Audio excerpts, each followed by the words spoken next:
பணங்கள்ல குடிச்சா கடவெலும்பும் இரும்பாகும்னு பழமொழி கூட இருக்கு.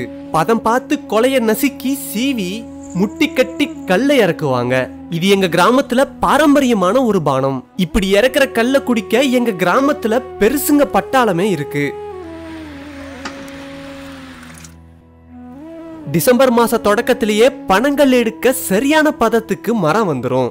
ஜனவரி பிப்ரவரி மாதங்கள்ல பெண் பனைமரங்கள் நொங்குக்காக கொலை விட ஆரம்பிக்கும். இந்த மாதிரி சரியான பதத்துல இருக்க கொலையை தான் நசுக்கி விட ஆரம்பிப்பாங்க.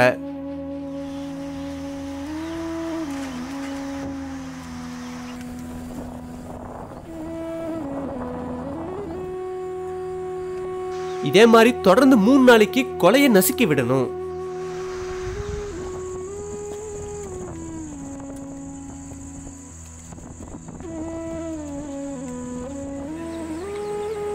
சில கொலைகள் உடனே இது மாதிரி துளிவிட ஆரம்பிச்சிரும்.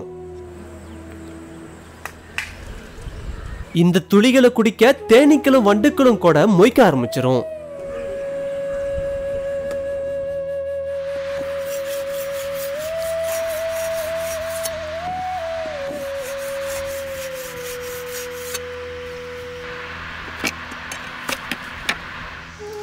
சரியா 3 நாள் நசுக்கினதும் 1 நாள் விட்டு கொலையை சீவி விடணும்.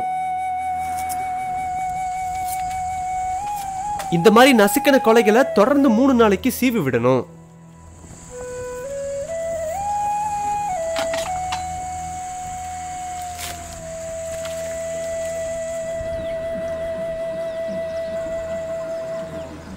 மூணு நாள் தொடர்ந்து சீவனதும் இந்த கொலையில முட்டிய மாட்டிடுவாங்க.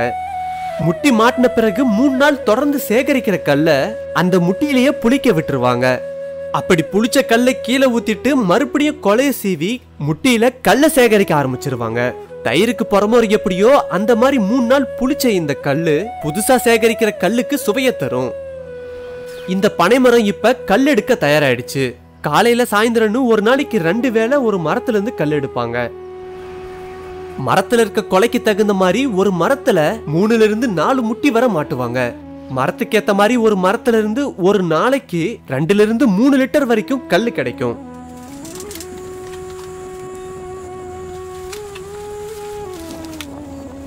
இப்ப முட்டியில கொஞ்சம் கொஞ்சமா சேகரிச்ச கல்ல இறக்க ஆரம்பிச்சிடலாம். முட்டியில இருக்க கல்லை எல்லாத்தையும் சேகரிச்ச பிறகு கல்லு நல்லா ஊறதுக்காக கொலைய மறுபடியும் சீவி விடுவாங்க. கொலைய சீவிட்டு மறுபடியும் முட்டிய அங்கேயே மாட்டி வச்சிடலாம்.